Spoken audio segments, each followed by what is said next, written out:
বিজ্ঞ আদালত নির্বাচন কমিশন আইন 2009-এর 53-2 বিধি উপধারা অনুযায়ী স্থানীয় সরকার নির্বাচনের 2010-এর 59-এর খ ধারা মতে ওই নির্বাচনটিকে অবৈধ ঘোষণা করেছে এবং ইঞ্জিনিয়ার ইশরাক সাহেবকে মেয়র হিসেবে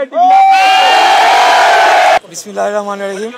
আমি প্রথমেই মহান আল্লাহ তাআলার কাছে শুকরিয়া জানিয়ে আজকে আপনাদের সামনে বক্তব্য রাখছি। আজকে আমরা ন্যায় বিচার পেয়েছি, এটাই হলো আজকের মূল আমাদের বিষয়। এখানে আমি মেয়র হতে পারবো বা আমি মেয়র পদে শপথ গ্রহণ করবো কিনা সেটা সম্পূর্ণ দলীয় বিষয়। আমি বাংলাদেশ জাতীয়তাবাদী দলের হয়ে ধানের শীষের মার্কা নিয়ে 2020 সালের 1 ফেব্রুয়ারি ঢাকা দক্ষিণ সিটি কর্পোরেশনে অনুষ্ঠিত যে মেয়র পদে নির্বাচন করেছিলাম এবং পরবর্তীতে সারা বাংলাদেশের কাছে, জাতির কাছে দিন দুপুরে আপনারা দেখেছেন ডাকাতি হয়েছে। মিডিয়ার ভাইরা সারাদিন আমার সাথে ছিল এবং নির্বাচন পূর্বের যে প্রচারণার যে কার্যক্রম তার প্রথম থেকেই ডে 1 থেকেই আমরা অভিযোগ দিয়ে আসছিলাম। সেখানে বিভিন্নভাবে আমাদের প্রচারণাকে বাধাগ্রস্ত করা হয়েছে। আমাদের তখনকার বিএনপি সমর্থিত কাউন্সিলর প্রার্থীদেরকে বিনা মামলায় গ্রেফতার করে নিয়ে যাওয়া হয়েছে। আমাদের প্রচারণার মাইক ভাঙচুর করা হয়েছে, পোস্টার ছিঁড়ে ফেলা হয়েছে। আমাদের শেষ দিকে গিয়ে আমার মিছিলের উপর হামলা পর্যন্ত হয়েছে এবং আমাদের বহু নেতাকর্মীদের মেরে রক্তাক্ত করে ফেলা হয়েছে। সর্বশেষ নির্বাচনের দিন আমি মিডিয়ার সমস্ত ভাইদেরকে নিয়ে বিভিন্ন কেন্দ্রে যাই। সকাল 9:30 পর্যন্ত তারা কেন্দ্রই খোলে নাই। 9:30 থেকে 1 ঘন্টা 1.5 ঘন্টার মতো কেন্দ্র কয়েকটা খোলা ছিল। তার পরবর্তীতে সমস্ত কেন্দ্র বন্ধ করে দেওয়া হয় এবং সেখানে ব্যাপক কারচুপির মাধ্যমে ভোট জালিয়াতি করে আমার যে ভোট হয়েছিল, আমি যে সংখ্যক ভোট পেয়েছিলাম সেটির থেকে বেশি ভোট দেখানোর জন্য দিনব্যাপী তারা কারচুপি করে। তো সেই বিষয়ে আমরা তখনই মামলা করেছিলাম সমস্ত নথিপত্র প্রমাণাদি দিয়ে, যেটি ইতিমধ্যে আমাদের আইনজীবী যারা রয়েছেন তারা আপনাদের কাছে ক্লিয়ার করেছেন। তো আমি যেটা বলতে চাই যে সবচেয়ে মূল বিষয় হচ্ছে যে আজকে ন্যায় বিচারের আমি পেয়েছি এবং বাংলাদেশে ন্যায় বিচার ফিরে আসুক। জনগণ যে একজন সাধারণ নাগরিক যাতে তার ন্যায় বিচারটি পায় সেটির ধারাটা যে শুরু হচ্ছে বা শুরু হয়েছে খুনি স্বৈরাচারী ফ্যাসিবাদী হাসিনা সরকারের পতনের পর, সেটির ধারাটা অব্যাহত থাকুক এবং পরবর্তীতে বাংলাদেশে আমরা সর্বস্তরে ন্যায় বিচার প্রতিষ্ঠা করতে পারি। এটি হচ্ছে আমাদের মূল উদ্দেশ্য, মূল লক্ষ্য। আমি বলতে চাই যে আমি অন্য নির্বাচনের বিষয়ে মন্তব্য করব না। ঢাকা দক্ষিণ সিটি কর্পোরেশনে 2020 সালে যে নির্বাচন অনুষ্ঠিত হয়েছিল তার পরবর্তীকালে আমরা নির্বাচনী ট্রাইব্যুনালে দেশের বিদ্যমান আইন অনুযায়ী মামলা করেছি। সেই মামলায় আমরা আদালতে লড়েছি এবং দীর্ঘ আইনি প্রক্রিয়ায় এখানে অনেক জটিলতা তৈরি করে রাখা হয়েছিল। এটা আপনারা ভালো করেই জানেন যে খুনি হাসিনার ভাতিজা খুনি তাপস সে নিজে আদালতে হস্তক্ষেপ করে আমাদের এই মামলার প্রক্রিয়াটিকে বাধাগ্রস্ত করে বন্ধ করে রেখেছিল। পরবর্তীতে 5ই আগস্টের পর আমরা আইনি প্রক্রিয়া অনুসরণ করে আদালতে সমস্ত তথ্য সাক্ষী প্রমাণাদি দিয়ে এবং মামলা লড়ে আমরা জিতে এসেছি। অন্যান্য নির্বাচনের বিষয়ে সেটা আমার দেখার মন্তব্য করার বিষয় না। আমি মনে করি যে নিএম নুরুল হুদা সহ অতীতে রকিব কমিশন ছিল, হুদা কমিশন ছিল এবং সর্বশেষ কি নাম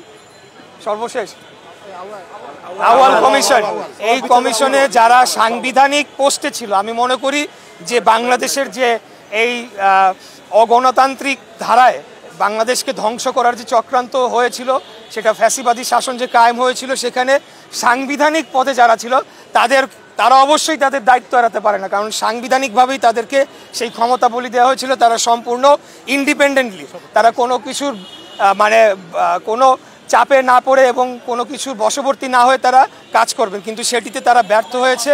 একইরূপে আউয়াল কমিশন, রকিবুল কমিশন এবং হুদা কমিশন যারা আছে তাদের বিরুদ্ধে অবশ্যই আমি মনে করি যে একটা বিচারিক প্রক্রিয়া শুরু করা উচিত। ধন্যবাদ সবাইকে।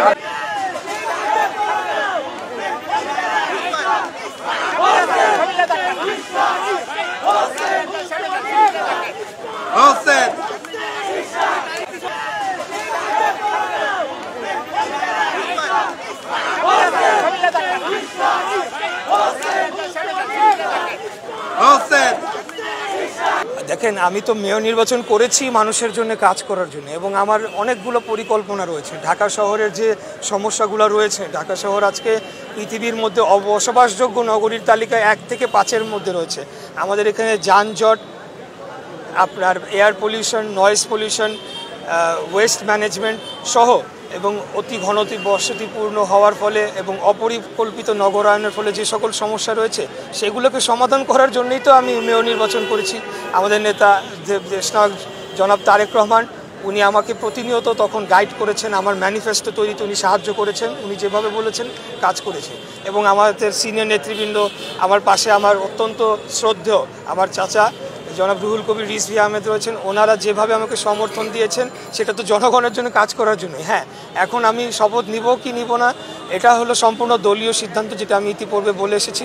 আমি দলের প্রার্থী ছিলাম, দল যেভাবে আমাকে নির্দেশনা দিবে আমি সেই অনুরূপে কাজ করে যাব। প্রথমত আমি বলবো যে আদালত সুবিচার করেছে এই মুহূর্তে, এই জন্য যে গণতন্ত্রের জন্য লড়াই এবং যে গণতন্ত্র সুবিচার ন্যায় বিচার নিশ্চিত করে সেটার পথে এখন আমরা এগিয়ে যাচ্ছি ফ্যাসিবাদের পতনের পথ থেকে। সেক্ষেত্রে আমি মনে করি আদালতের এই রায় গণতন্ত্রের পক্ষে এবং সুবিচারের পক্ষে একটা বিরাট বড় ধরনের রায়। আজকে এই রায়ের মাধ্যমে প্রকৌশলী ইশরাক প্রমাণিত হয়েছে যে সেই হচ্ছে জনগণের মেয়র ছিল, জনগণের অন্তরের মেয়র ছিল সে, এবং সেই হিসেবেই তার এই সুবিচার পাওয়া গেছে।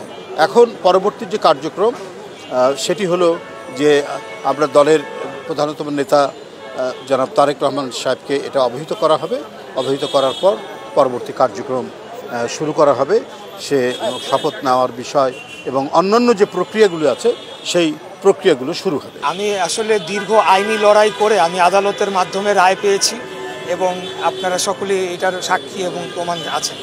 আমাদের দলীয় সিদ্ধান্ত, আমি যদি ভুল না করি, আমি জানি যে সবার আগে আমরা জাতীয় নির্বাচনকে প্রাধান্য দেওয়া হচ্ছে, এবং আমিও ব্যক্তিগতভাবে মনে করি যে স্থানীয় সরকার নির্বাচনটি হলে এখানে ফ্যাসিবাদী শক্তির পুনর্বাসনের সমূহ সম্ভাবনা রয়েছে। তারা বিপুল পরিমাণে অর্থ লুটপাট করেছে, সেই অর্থগুলো পাচারকৃত অর্থ আবার বিনিয়োগ করে তারা পুনর্বাসিত হতে পারে। অতএব আমরা মনে করি যে এই স্থানীয় সরকার নির্বাচনটি আমাদের যে মূল লক্ষ্য, একটি সুষ্ঠু অবাধ নিরপেক্ষ জাতীয় নির্বাচনের মাধ্যমে একটি নির্বাচিত পার্লামেন্টকে নিয়ে আসা এবং একটি গণতান্ত্রিক সরকার প্রতিষ্ঠা করা, সেটিকে ব্যাহত করতে পারে, এটি আমি মনে করি।